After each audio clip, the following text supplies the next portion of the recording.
Hello, hello. Kumusta po? Ngayon po ay weekend. Ayan, kami, yung tatlong dogs, lalabas muna tapos check ng mga halaman sa backyard. Yan si Kuma, gusto niya nang lumabas. Lagi siyang nauuna. Yan po. And then, yan ang aming backyard. Mga beans at kung ano-ano pa po. Malapit na kaming may ma-harvest dito kasi ayan, mayroon ng mga bunga. Tapos ayan, yung purple na beans, yun ang bulaklak niya. Yun. Ayan po. Summer na naman kaya kami ay pwedeng magtanim dito. And then di na kami bibili kasi ngayon dahil sa ayan yung mga maliliit na tanim na vegetables.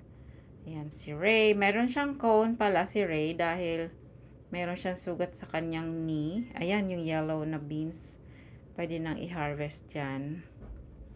Tapos may mga bulaklak na yung cabbage ba yun? Ay hindi pala, kalabasa, pumpkin, kalabasa. Yun.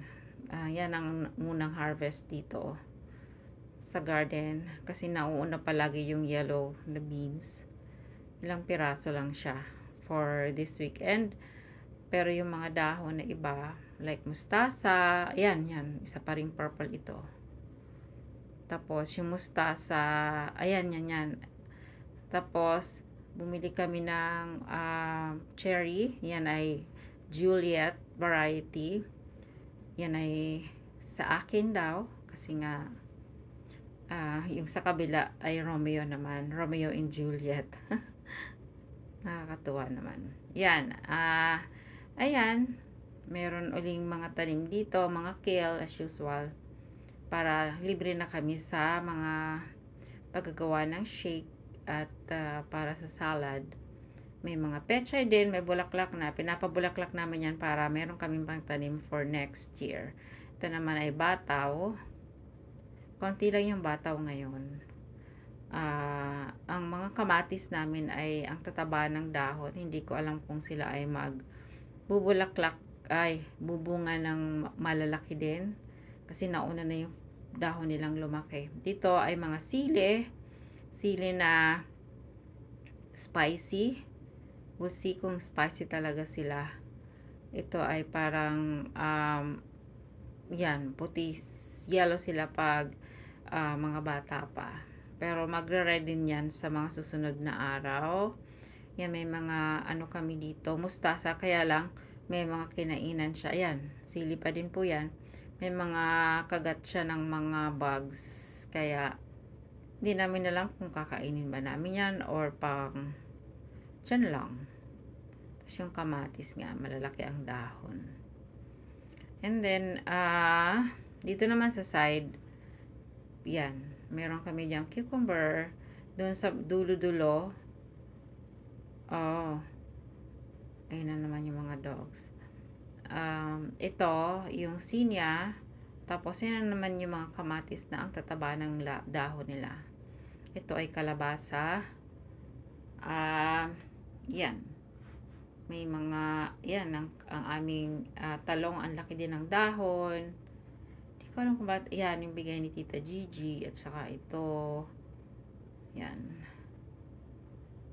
At, ito, si Romeo na cherry na inaamoy ni Teddy. Yan. Di ko alam kung tatamis siya. Pero sabi sour daw yan at sour cherry. Tapos, ito, meron kami dyang, ayan ay damo po yan.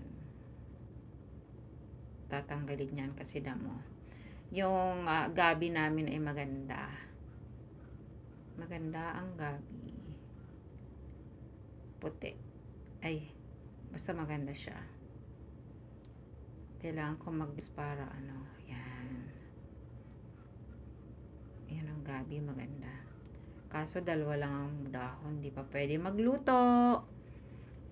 Tapos yan, beans na naman dito sa side na to. Marami kaming, tapos ito yung binili ko na ano daw, jalapeno. Pero hindi ko alam kung maanghang ba siya. Kasi hindi daw maanghang eh, nung tinry namin. Siguro dahil iba yung number ng aming, ayan. Ito naman cucumber. Cucumber siya na may mga bulaklak na 2 weeks, 3 weeks from now. Ito yung nabasag na na nilabas na lang namin. Tapos yan yung mga tanim dito. Mayroon celery uli. Tapos yung mga ampalaya ay konti pa lang ang dahon. Hintayin natin. Siguro mga 2-3 weeks from now, marami na siyang dahon. Yan. Tapos, ito naman, yan pa rin si Ray. Meron siyang cone. Ayan. Sa side, may mga tanim din kami. Yan, mga yan. Nagtanim kami dyan ng mga anong tawag doon? Spinach. Ayan. Spinach and pechay. Para makalibre-libre na ng mga gulay. Ayan naman ay sibuyas. At yung mga mustasa namin na naging perennial na siya. Tumutubo na lang siya everywhere. Ayan ang mga dogs. Gusto nilang lumabas. Hi, Ray. Yan si Ray. Kuma and Teddy.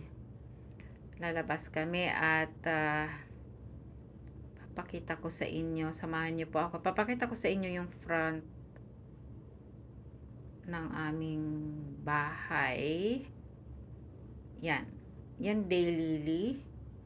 Isang araw lang kanyang buhay kaya tinatawag siyang daylily.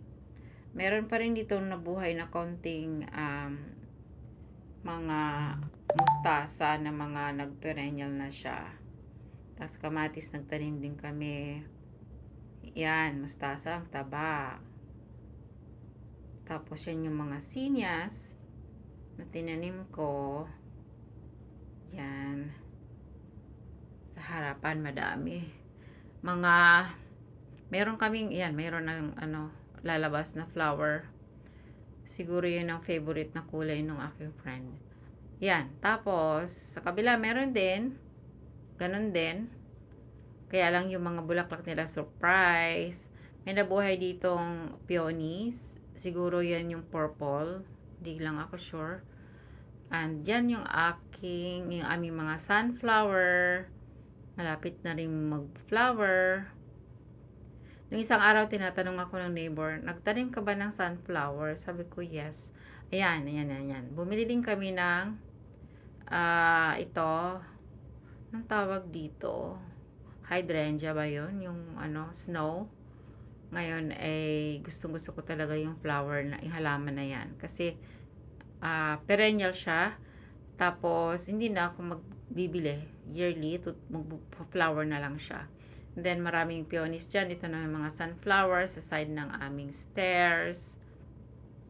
Tapos, ito, tinanim ni husband ng aking asawa. Yan.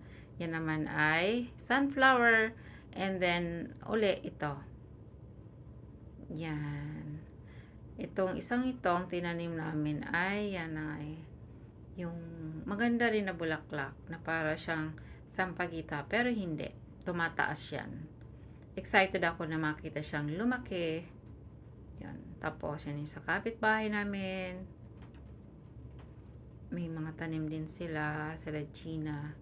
Ganda ng mga bakuran. Masaya dito sa lugar na to, tahimik. At kami-kami din lang palagi. Tapos, yan ang aming pine tree.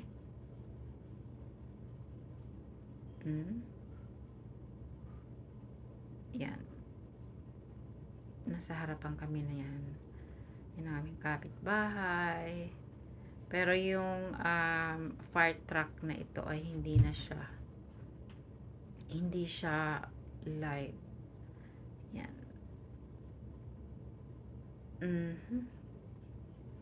Yan lang po at yan ang update dito sa amin. Hindi ako nakakapag video araw-araw. Tapos, ayan, yan nga pala. Ito, nagputol yung kapitbahay namin ng kahoy. Ayan, ang lalaki. Hindi namin ma-move sa bigat. Gusto ko sanang ilagay dun sa bakura namin. Kasi few steps away lang. Kaso hindi talaga kaya. Kahit si Simon din niya kaya. Ang bigat-bigat niya. Hindi ko alam kung sino ang kukuha niya dyan. Pero maganda sana. Ayan, yung part dito. Ayan po, ang update dito sa amin ngayon, summer. Kaya maganda. Sa mga susunod na araw ay mag-harvest naman. At baka mamasyal kami sa mga ibang park or kahit saan po na pwedeng ipakita sa inyo. Itong pine tree na to, yung pine tree na pinakita ko sa inyo, yun yung galing sa work ko dati na ano, ayan, ganyan kataas po ang aming pine tree. Kasi yan po. Ayan, yun lang po and thank you so much po for watching ng video. Thank you so much po for watching and sana manood ko po kayo palagi sa mga next videos na i-share ko. Bye! Thank you! Have a good day!